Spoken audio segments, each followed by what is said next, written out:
ಬನ್ನಿ ಸ್ನೇಹಿತರೆ, ನಮ್ಮತ್ತೆ ಹಿಂದೂಸ್ತಾನ್ ಹಿಂದಿನ ಎಪಿಸೋಡ್ಗೆ ಸ್ವಾಗತ ಸುಸ್ವಾಗತ. ನೋಡಿ, ಅನೇಕ ಎಪಿಸೋಡ್ಗಳನ್ನ ರಾಜಕೀಯದ ಬಗ್ಗೆನೇ ಮಾತಾಡಿದ್ವಿ. ರಾಜಕೀಯ ನಮ್ಮ ಬದುಕನ್ನು ಶಾರ್ಟ್ಕಟ್, ನಮ್ಮ ಸಕ್ಸಸ್ಗೆ ಶಾರ್ಟ್ಕಟ್ಟು. ಹಾಗಾಗಿ ಅದಕ್ಕೆ ಮಾಡ್ತಿದ್ವಿ.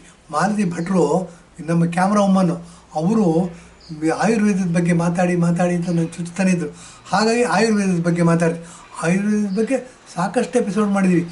ಏನೋ ಮೆಡಿಸಿನ್ ತಿಂದೇನೆ 120 ವರ್ಷ ಬದುಕಬೇಕು. ನೋಡಿ, ರಾಮಾಯಣ ಕಾಲದಲ್ಲಿ 400 ವರ್ಷ ಬದುಕ್ತಿದ್ದಂತೆ ಜನ, ದ್ವಾಪರ ಯುಗದಲ್ಲಿ 200-250 ವರ್ಷ ಬದುಕ್ತಿದ್ದಂತೆ ನಾವು ಕಲಿಯುಗದಲ್ಲಿ 100 ವರ್ಷ ಬದುಕಬೇಕು.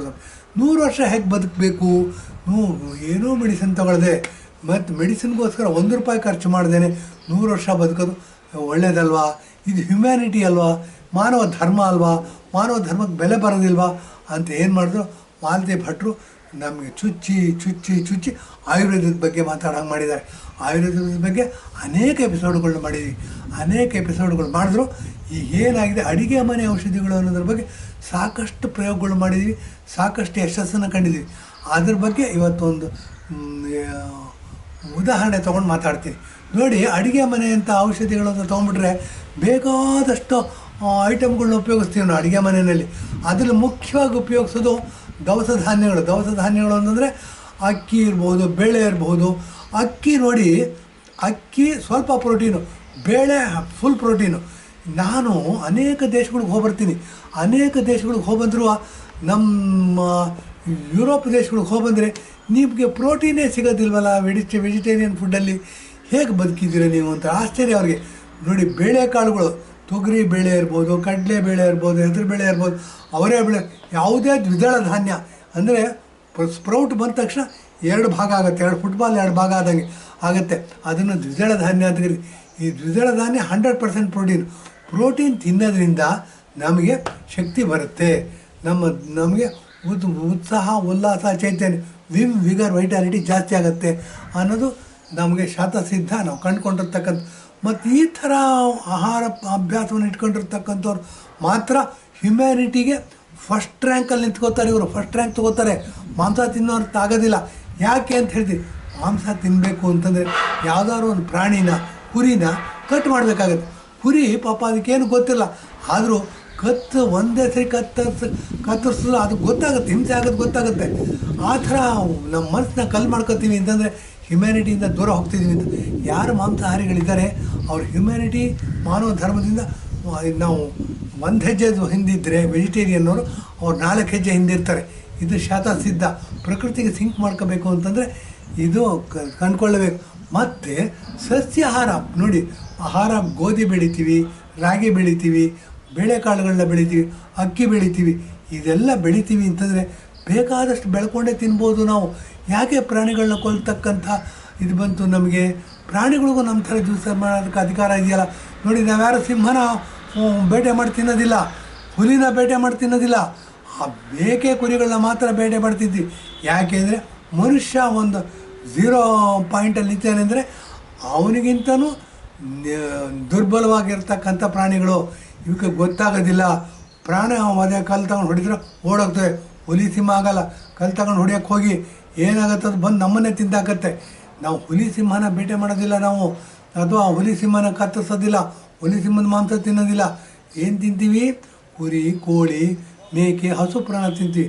ಹಸುಗಳು ನಾವು ನೋಡಿ ಎಷ್ಟು ಒಳ್ಳೆಯ ಪ್ರಾಣಿಗಳು ಅಂತಂದರೆ, ಹಸುನ ಕೊಂದು ತಿನ್ನೋದ್ರಿಂದ ಕೆಲವೇ ಜನಗಳ ಹೊಟ್ಟೆ ತುಂಬತ್ತೆ. ಅದು ಏನೋ ಕೆಲವೇ ಜನಗಳದ್ದು 2 ದಿವಸ ಹೊಟ್ಟೆ ತುಂಬೋದು, 3 ದಿವಸ ಹೊಟ್ಟೆ ತುಂಬ.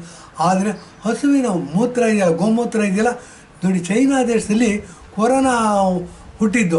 ಕೊರೋನಾ ಹುಟ್ಟಿದಾಗ ಏನಾಯಿತು, ಕೊರೋನಾ ಕಂಟ್ರೋಲ್ ಮಾಡಬೇಕು ಅಂತ ಅವರೇನು ಮಾಡಿದ್ರು, ವಿಮಾನಗಳಲ್ಲಿ ಈ ಗೋಮೂತ್ರವನ್ನು ಸಂಗ್ರಹಿಸಿ ಅದಕ್ಕೆ ಅರಿಶಿಣವನ್ನು ಮಿಕ್ಸ್ ಮಾಡಿ ಮತ್ತು ಕೆಲವು ನ್ಯಾಚುರಲಾಗಿ ಬೆಳೀತಕ್ಕಂಥ ಕ್ರಿಮಿನಾಶಕಗಳನ್ನ ಸೇರಿಸಿ, ಅಂದರೆ ಬೆಳ್ಳುಳ್ಳಿ ಇರ್ಬೋದು, ಹಸಿಮೆಣಸಿನ್ಕಾಯಿ, ಖಾರ ಇರ್ಬೋದು, ಇದನ್ನೆಲ್ಲ ಗೋಮೂತ್ರದಲ್ಲಿ ಇದು ಮಾಡಿ ಅದನ್ನು ಏರ್ ಜೊತೆಗೆ ಮಿಕ್ಸ್ ಮಾಡಿ ವಿಮಾನದಲ್ಲಿ ಹಾರಾಟ ಮಾಡಿ ಕೊರೋನಾ ಕಂಟ್ರೋಲ್ ತಂದ್ರಂತೆ. ಇದು ಸಹ ನೋಡಿದ್ದೀವಿ. ಇದನ್ನು ಗೂಗಲಲ್ಲಿ ಹುಡುಕಿದ್ರೆ ಸಿಗುತ್ತೆ. ವಿಮಾನದಲ್ಲಿ ಇದು ಮಾಡಬೇಕಾದ್ರೆ ಕೊರೋನಾ ಈ ಥರ ಕಂಟ್ರೋಲಿಗೆ ತಂದ್ರಂತೆ ಚೈನಾದವರು. ಇದು ಏನಾಗಿದೆ, ಈ ಥರ ರೋಗ ನಿರೋಧಕ ಶಕ್ತಿನ ಬೆಳೆಸಬೇಕು, ಕಂಟ್ರೋಲಲ್ಲಿಡಬೇಕು, ಹದ್ದುಬಸ್ತಲ್ಲಿ ಇಡಬೇಕು. ನಮ್ಗೆ ಒಳ್ಳೆಯ ಆರೋಗ್ಯಕರವಾದ ವಾತಾವರಣ ಬೆಳಿಬೇಕು. ನಮಗೇನಾದರೂ ರೋಗ ಅಂಟಿದ್ರೆ ಅದು ಹೋಗಲಾಡಿಸ್ಬೇಕು ಅಂತಂದರೆ ಗೋಮೂತ್ರ ಇದೆಯಲ್ಲ ಭಾಳ ಒಳ್ಳೆಯದಿರು. ಏನಾಗುತ್ತೆ, ಇಂಡಿಯಾ ದೇಶದಲ್ಲಿ ಹೆಚ್ಚು ಜನ ಇವಾಗಲೂ ಗೋಮೂತ್ರವನ್ನು ಉಪಯೋಗಿಸ್ತಾರೆ. ನಾನು ಸಹ ಗೋಮೂತ್ರವನ್ನು ಆವಾಗ ಉಪಯೋಗಿಸ್ತೀನಿ. ಏನು ಅಂತ ಅನೇಕ ರೋಗಗಳಿಗೆ ರೋಗ ನಿರೋಧಕ ಶಕ್ತಿಗೆ ಉಪಯೋಗ ಆಗುತ್ತೆ. ಈ ಥರ ಗೋಮೂತ್ರವನ್ನು ಉಪಯೋಗಿಸ್ಕೊಂಡು ನಾವು ಗೋವನ್ನು ಸಾಯಿಸೋದ್ರಿಂದ ಏನು ಲಾಭ ತೊಗೋತೀವಿ, ಅದರ 1000 ಪಟ್ಟು ಲಾಭ ತೊಗೋಬೋದು. ಅದು ಬದುಕಿದ್ರೆ ಏನಾಗುತ್ತೆ, ಕಡಿದು ತಿಂದು ಬಿಡ್ತೀವಿ. ನಮ್ಮಂಥ ಮುಟ್ಟಾಳರು, ನಮ್ಮಂಥ ಅನಕ್ಷರಸ್ಥರು, ನಮ್ಮಂಥ ಅಯೋಗ್ಯರಿದ್ದಾರಾ ಅನ್ನೋ ಕ್ವಶನ್ ಮೂಡುತ್ತೆ. ಇದು ಮೊದಲ ಪ್ರಶ್ನೆ ಇರುತ್ತೆ, ಕೊನೆಯ ಪ್ರಶ್ನೆನೂ ಅಷ್ಟೇ. ಇದೆಲ್ಲ ಉತ್ತರ ಗೊತ್ತಾದಾಗ ಇದಕ್ಕೆಲ್ಲ ಕೊನೆ ಎಂದು ಪರಿಹಾರ ಯಾವ ಕಂಡ್ಕೋತೀವಿ ಅಂತಂದಾಗ, ಬನ್ನಿ ನಾವ್ಯಾರು ಹಸುಗಳನ್ನ ಕೊಲ್ಲಬಾರ್ದು, ಹಸುಗಳನ್ನ ಬೆಳೆಸಬೇಕು, ಗೋಮೂತ್ರವನ್ನು ಜಾಸ್ತಿ ಯೂಸ್ ಮಾಡಬೇಕು. ಸಗಣಿ ಆ್ಯಂಟಿಸೆಪ್ಟಿಕ್, ಆ್ಯಂಟಿಬ್ಯಾಕ್ಟೀರಿಯಲ್. ಇದನ್ನು ನೆಲಕ್ಕೆ ಹಾಕಿ ಮಾಡೋದ್ರಿಂದ ನೆಲದಲ್ಲಿ ಅನೇಕ ಥರದ ಇರ್ತಕ್ಕಂಥ ಬ್ಯಾಕ್ಟೀರಿಯಾಗಳು, ವೈರಸ್ಗಳು ನಾಶ ಆಗ್ತಾವಂತೀವಿ. ಗೊತ್ತೇ ಇಲ್ಲ ನಮಗೆ. ಗೋಮೂತ್ರದಲ್ಲಿ ನಾಶ ಆಗುತ್ತೆ. ಗೋಮೂತ್ರ ಕುಡಿಬೋದು. ಗೋಮೂತ್ರನ ನೀರಿನ ಜೊತೆ ಸೇರಿಸ್ಬಿಟ್ಟು ಡೈಲ್ಯೂಟ್ ಮಾಡಿ ಅರಿಶಿನ ಸೇರಿಸಿ, ಬೆಳ್ಳುಳ್ಳಿ ರಸ ಸೇರಿಸಿ, ಮೆಣಸಿನಕಾಯಿ ರಸ ಸೇರಿಸಿ, ಈರುಳ್ಳಿ ರಸ ಸೇರಿಸಿ ಪೆಸ್ಟಿಸೈಡ್ ಮಾಡಿಬಿಟ್ಟು ವಾತಾವರಣಕ್ಕೆ ಬಿಡ್ಬೋದು. ನಾವು ವಾತಾವರಣಕ್ಕೆ ಬಿಟ್ಟು ಇಡೀ ವಾತಾವರಣವನ್ನೇ ಶುದ್ಧ ಮಾಡ್ಬೋದು. ಇಂಥ ನ್ಯಾಚುರಲ್ ಕ್ರಿಯೆ ನಮಗೆ ಸಿಕ್ಕಿರಬೇಕಾದ್ರೆ ನಾವೇನು ಮಾಡ್ತೀವಿ, ಹಸು ಕಡ್ಕೊಂಡು ತಿಂತೀವಲ್ಲ, ನಮ್ಮಂಥ ಮುಟ್ಟಾಡ್ರಿದಾರ ಅನ್ನೋ ಯೋಚನೆ ಮೊದಲನೇದಾಗಿ ಬರುತ್ತೆ. ನಮ್ಮನ್ನು ಕಾಡ್ತಕ್ಕಂಥ ಕೊನೆಯ ಪ್ರಶ್ನೆನೂ ಇದೇನೆ. ಏನು ಅಂತಂದರೆ, ನಮ್ಮಂಥ ದಡ್ಡರು, ಅನಕ್ಷರಸ್ಥರು, ಅಮಾಯಕರು ಇಡೀ ದೇಶದಲ್ಲೇ ವಿಶ್ವಗುರು ಆಗಬೇಕು ಅಂತ ಹೊರಟಿದ್ದೀವಿ. ಬನ್ನಿ ನಮ್ಮ ದೇಶದಲ್ಲಿ ರಾಷ್ಟ್ರೀಯ ಪ್ರಾಣಿನ ಹಸು ಅಂತ ಡಿಕ್ಲೇರ್ ಮಾಡೋಣ. ಹಸುವಿನ ಪ್ರಾಡಕ್ಟ್ಗಳೇನಿದೆ, ಹಾಲಿರ್ಬೋದು. ಹಸುವಿನಲ್ಲಿ 33 ಕೋಟಿ ದೇವತೆಗಳಿರುತ್ತೆ ಅಂತ ಹೇಳ್ತಾರೆ. ಏನು ಅಂದರೆ ಅದೆಲ್ಲ ಇರಲಿ. ಏನು ಅಂತ ಹಾಲು ಅಮೃತ ಅಂತ ಹೇಳ್ತೀವಿ. ಅಮೃತನ ನೋಡಿ ಹಾಲು ಮಾಡ್ಕೊಂಡು ಕುಡಿಬೋದು, ಬೆಣ್ಣೆ ಮಾಡ್ಕೊಂಡು ತಿನ್ಬೋದು, ಮೊಸರು ಮಾಡ್ಕೊಂಡು ತಿನ್ಬೋದು. ಹಸುವನ್ನು ಸಾಕೋಣ. ಹಸುವನ್ನು ನಾವೆಲ್ಲ ಒತ್ತು ಕೊಟ್ಬಿಟ್ಟು ನ್ಯಾಷನಲ್ ಅನಿಮಲ್ ಅಂತ ಡಿಕ್ಲೇರ್ ಮಾಡೋಣ. ಮತ್ತು ಹಸುವಿನಲ್ಲಿ 33 ಕೋಟಿ ದೇವತೆಗಳಿರ್ತಾರಂತೆ, ಅದನ್ನು ಪೂಜೆ ಮಾಡೋದು ಕಲಿಯೋಣ. ಈ ಮಾಂಸಾಹಾರಿಗಳು ಯಾರಿದ್ದಾರೆ, ಅವರು ಮಾನವ ಧರ್ಮಕ್ಕೆ 4 ಹೆಜ್ಜೆ ಹಿಂದಿದ್ದರೆ, ನಾವ್ಯಾರು 100% ಸಸ್ಯಾಹಾರಿಗಳಿದ್ದೀವಿ, ನಾವು ಅಟ್ಲೀಸ್ಟ್ 1 ಹೆಜ್ಜೆ ಹಿಂದಿದ್ದೀವಿ ಅಂತ ಹೇಳ್ಬೋದು.